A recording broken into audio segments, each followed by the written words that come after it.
Hi, I'm Heath, and I'm a projectionist.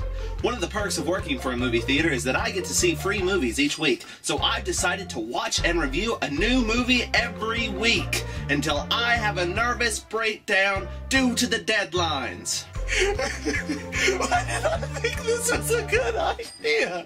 I know what you're thinking. You're thinking, hey, that's a great idea. I wish I could be involved. Well, you can, because you get to vote for what movie I watch and review next. And that, in a nutshell, is the Projectionist Project.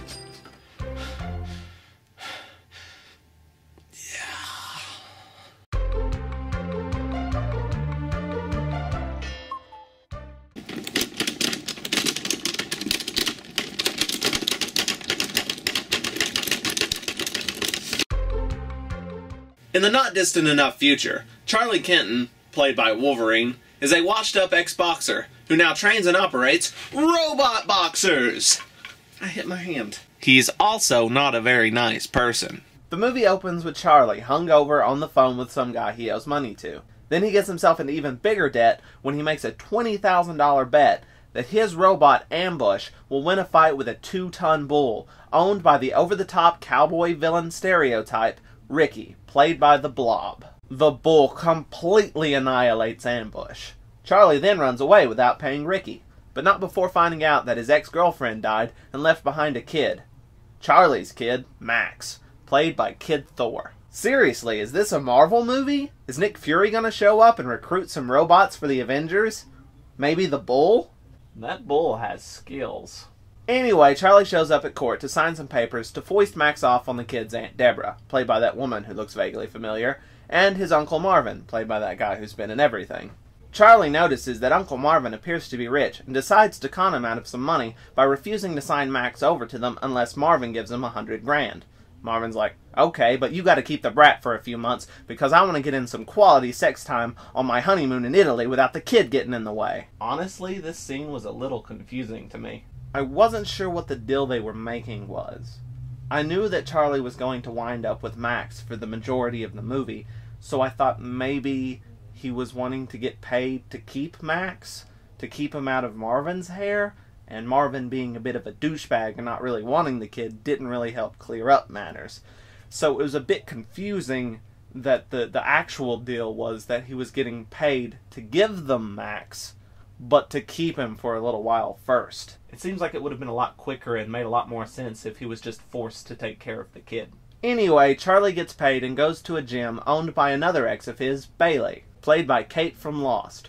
I've never seen Lost, but somehow I know this. Charlie owes Bailey money too, but he's already spent all of his money on a new shiny robot, Noisy Boy.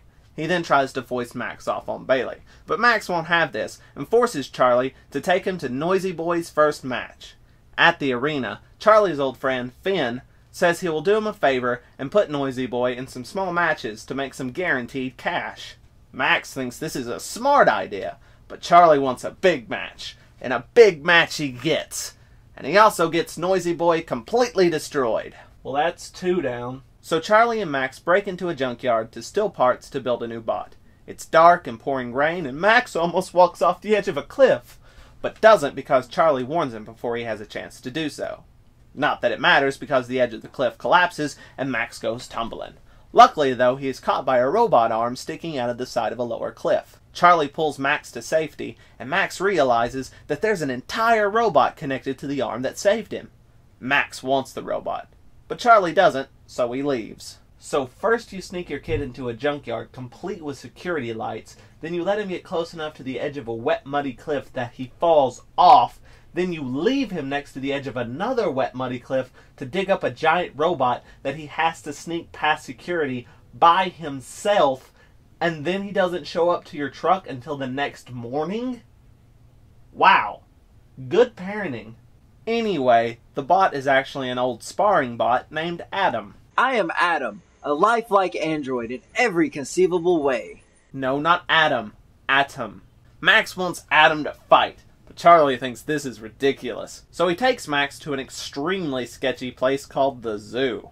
Suddenly, Max and Charlie switch bodies, and Charlie wants to take the safe bet, while Max wants to take the crazy bet for more money. But this time it pays off, because the bot wins!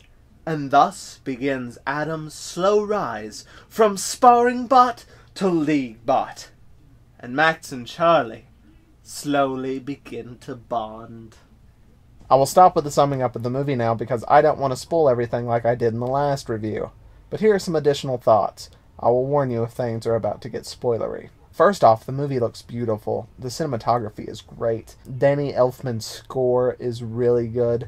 I'm just mentioning that because I'm a huge Oingo Boingo Danny Elfman fan. The kid in this movie is spectacular.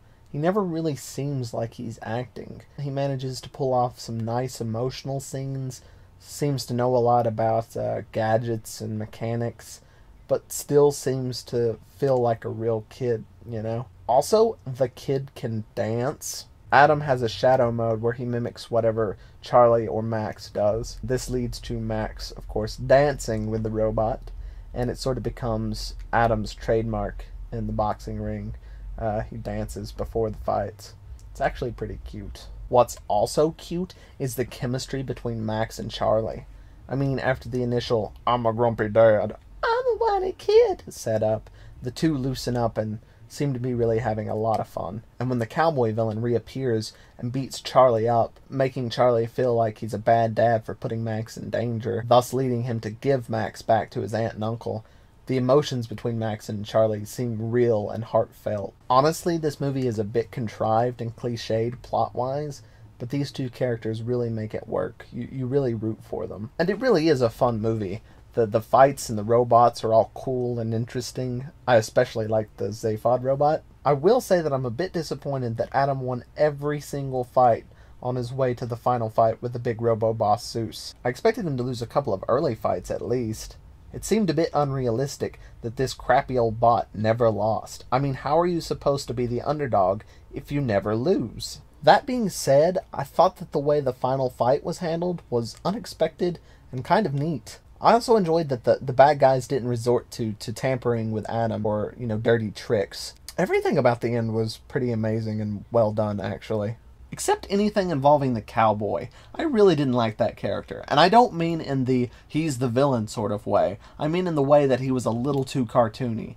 Another thing that seemed odd to me was that the movie seemed to be toying with the idea that Adam was sentient. Maybe the movie was just trying to be ambiguous about it, but it mostly just felt awkward to me. I kept waiting for it to have some sort of importance to the plot, but it never truly did. I mean, maybe there were some small instances, but nothing to really justify the idea, I think. Still, though, I enjoyed this movie a whole lot more than I expected to.